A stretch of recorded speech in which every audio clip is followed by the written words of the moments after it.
After organizing for a certain number of years, every organizer has to decide whether this is going to be a long-term commitment or whether this was a stop on the way to something else. And I think it's safe to say that when I started Power 50, that's where I was in my career.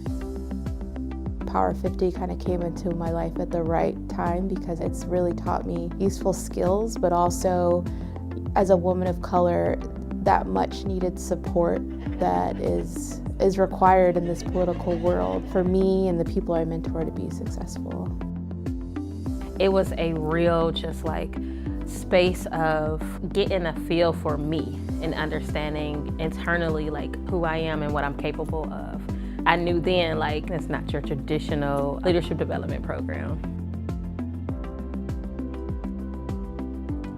We are in the home of visionary, powerful women of color organizing, the Texas Organizing Project. I'm originally from South Texas. My family's from South Texas. You know, it's hard in the South and in Texas to really find organizations that are about like building power in Black and brown communities. Our state is majority people of color, and part of our vision for Texas is that the people who vote in this state will be reflective of the majority of us. Mm-hmm. The people who get elected to office will be reflective of the majority of us who live here. We have very high goals for policies. And the thing that I always come back to is that at the core of all of that, we need internal transformation to ultimately believe that we deserve more. I think part of the cohort is like exploring what it looks like when women of color lead. There are a lot of bomb, smart-ass women who work here. It's a thing that like drew me to this place. And so when Trish was like, well, we want you to host the next one, I was like, yes, please.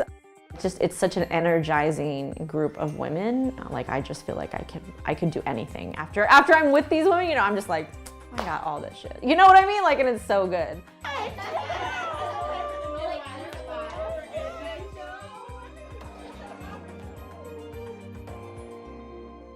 What are the spaces that exist for women of color that remind them that they are everything that they need to be, right, when they walk into the room?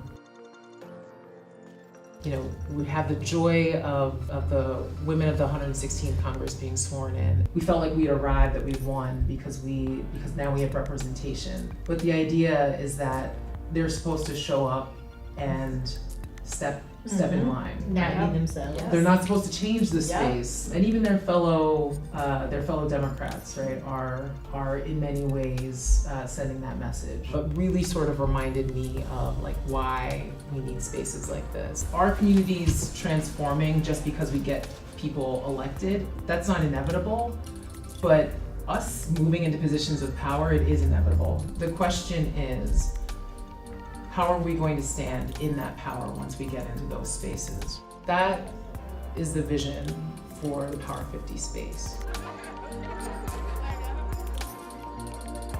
Every time I walk in a room, I typically have some sort of chain, some sort of wall, some sort of rock being thrown, and this is a space where I can unleash vulnerability questions. I don't understand something without having fear of also encountering all those other obstacles. I've never been comfortable of like truly sharing my story.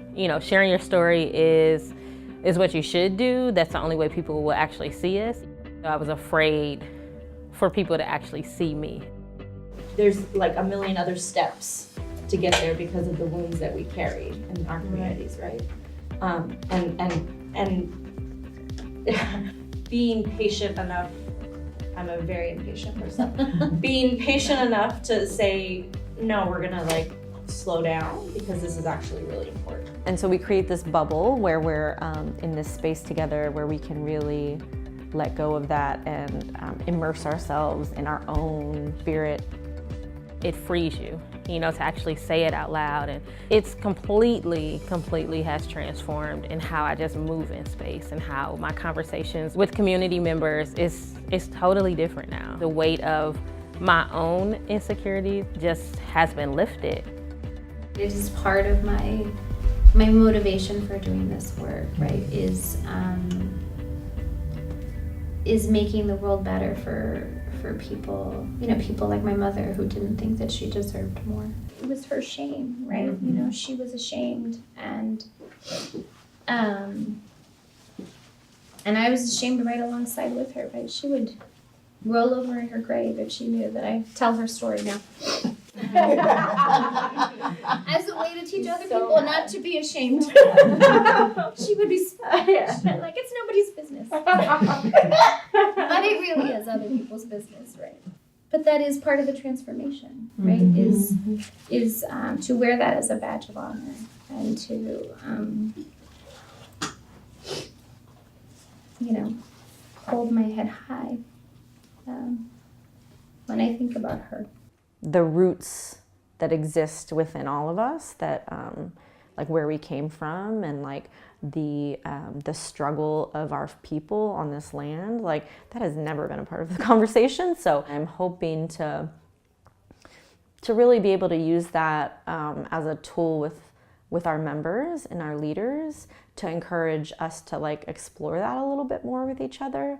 And I think that will go a long way. Every time I hear you tell a story about your mom, I just I feel like so many of us have like those stories that we're rooted in, right? That like move us through this work. I think my own growth in my leadership has been really around how I own my own vision and not kind of be fearful of what dominant society wants of me, but to really stand in my power and stand in my vision and believe that that's enough.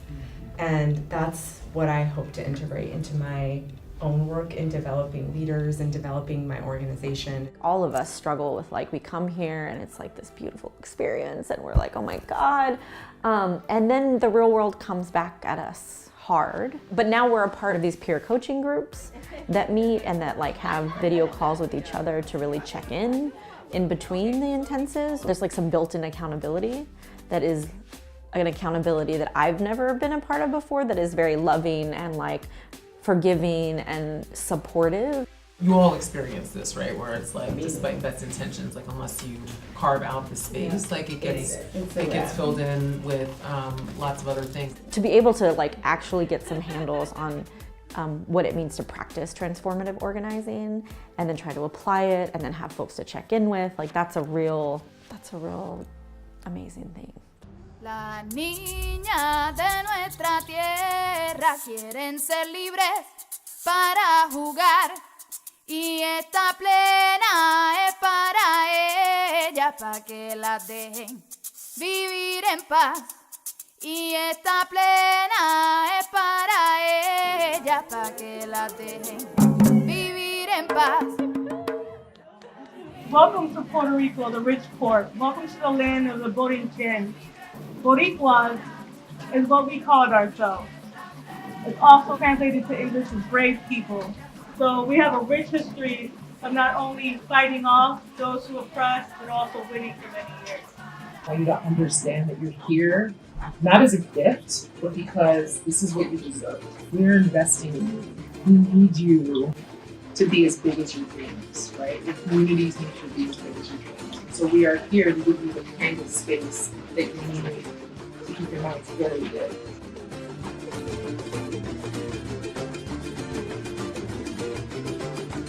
This poem by Lucille Clifton really resonated with me, and I think it will resonate with a lot of you as well. Come celebrate with me that every day something that has tried to kill me has failed. Thank you for inviting me to join you in celebrating the passion and the leadership of the fantastic women of the Power 50 Fellowship. If politics is the art of the possible, then it's time that we redefine what is possible. And that starts with you. We will turn any opportunity into one to sing and dance. Power is not just winning, it's not just an election or a bill is signed, it's actually transforming the community. And that is what Power 50 is doing. I'm excited to see the group grow and include more women and create this really, not just a network, but more like a sisterhood of people who know I'm not in this alone. I can do this. I have people who have my back. The future vision for Power 50 is just more of it. More Power 50 all day, everywhere.